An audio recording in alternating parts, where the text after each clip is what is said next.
प्रिय छात्र छात्राओं, नमस्कार। आज की कक्षा में हम हरिवंश राय बच्चन पर चर्चा करेंगे। यह सर्वविदित है कि छायावादोत्तर युग के प्रमुख कवियों में हरिवंश राय अपना मुख्य स्थान रखते हैं। उनका जन्म 27 नवंबर 1907 को 27 नवंबर 1907 को एक निम्न मध्यवर्गीय कायस्थ परिवार में हुआ। उनके पिता प्रताप नारायण राय तथा माता सुरसती थी। बच्चन जी का जब जन्म हुआ तब उनके घर में हरिवंश पुराण का पाठ चल रहा था, अतः उनका नाम हरिवंश रखा गया। बच्चन उनका उपनाम था, जिसका अवधि में अर्थ होता है बछड़ा, अर्थात गाय का बच्चा। अपनी माँ द्वारा दिए गए इस स्नेहपूर्ण संबोधन को कवि ने अपने साहित्यिक नाम के रूप में अपना लिया, अर्थात अपने नाम हरिवंश राय के आगे बच्चन जोड़ दिया। घर के धार्मिक वातावरण, रामचरितमानस, सूरसागर, कबीर, मीरा के पदों का उन पर बाल्यकाल से ही प्रभाव पड़ा। सन 1915 में 1915 में 8 वर्ष की आयु में उन्होंने हिंदी एवं उर्दू अध्ययन से शिक्षा प्रारंभ की। कविता में उनकी रुचि प्रारंभ से ही थी। हिंदी के साथ साथ उन्होंने अंग्रेजी का भी अध्ययन किया। सन 1926 में उन्होंने इंटरमीडिएट तथा 1929 में इलाहाबाद विश्वविद्यालय से बीए की उपाधि प्राप्त की। 1930 में गांधी जी के असहयोग आंदोलन में भाग लेने के कारण एमए प्रथम वर्ष उत्तीर्ण कर उन्होंने पढ़ाई रोक दी। उसके पश्चात चांद पत्रिका के कार्यालय में तथा इलाहाबाद हाई स्कूल में अध्यापक के रूप में कार्य किया।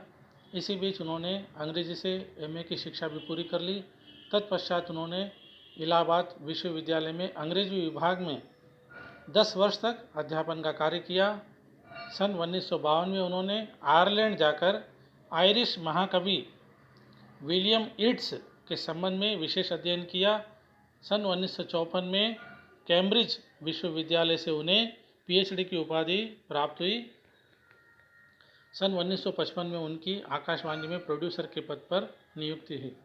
इसी बीच उनके व्यक्तिगत जीवन का सफ़र हम देखें तो वह काफ़ी उतार चढ़ाव भरा था। आर्थिक तंगी हमेशा ही उनके साथ रही।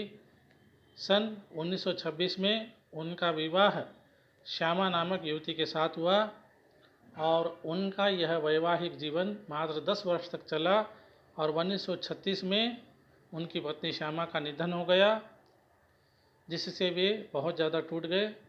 किंतु 1942 अर्थात 1942 में उन्होंने तेजी जी के साथ पुनर्विवाह किया। सफल दाम्पत्य जीवन को पूरा करते हुए एक साहित्यकार के रूप में सफल जीवन जीते हुए साहित्य की विपुल सेवा करने के पश्चात उनका निधन सन 2003 में हुआ। बच्चन जी का व्यक्तित्व बहुआयामी था। उन्होंने कवि के रूप में, निबंधकार के रूप में, सफल अनुवादक के रूप में विशेष प्रसिद्धि प्राप्त की। उनकी प्रमुख कृतियाँ इस प्रकार है। सर्वप्रथम उनकी कविताएं या काव्य संग्रह तेरा हार 1936 में प्रकाशित, मधुशाला 1935, मधुबाला 1936, मधुकलश 1937, निशा निमंत्रण 1938, एकांत संगीत 1939, आकुल अंतर 1943, सतरंगिनी 1945, हलाहल 1940, बंगाल का अकाल 1946, खादी के फूल 1948, मिलन यामिनी 1950, प्रणय पत्रिका 1955, धार के इधर उधर 1957, आरती और अंगारे 1958, बुद्ध और नाचघर 1958, त्रिभंगिमा 1961, चार खंबे 64 खूंटे 1962, दो चट्टाने 1965, बहुत दिन बीते 1967, कटती प्रतिमाओं की आवाज़ 1968, उभरते प्रतिमानों के रूप 1969, जाल समेटा 1973, नई से नई पुरानी से पुरानी 1985, निबंध नए पुराने झरोके 1962, टूटी फूटी कड़ियाँ 1973, समीक्षा है कवियों में सौम्य संत 1960।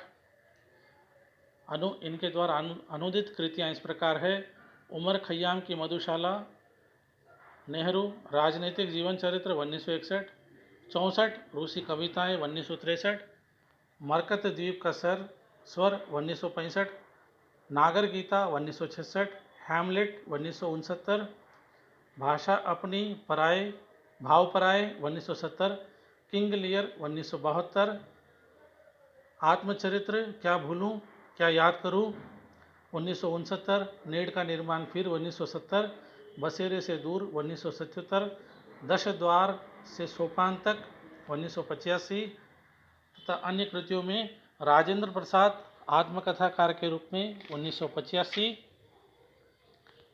इनके इस साहित्यिक योगदान को देखते हुए हिंदी साहित्य सम्मेलन द्वारा साहित्य वाचस्पति तथा राष्ट्रपति द्वारा पद्म भूषण की उपाधि इन्हें दी गई। इसके साथ ही 1970 में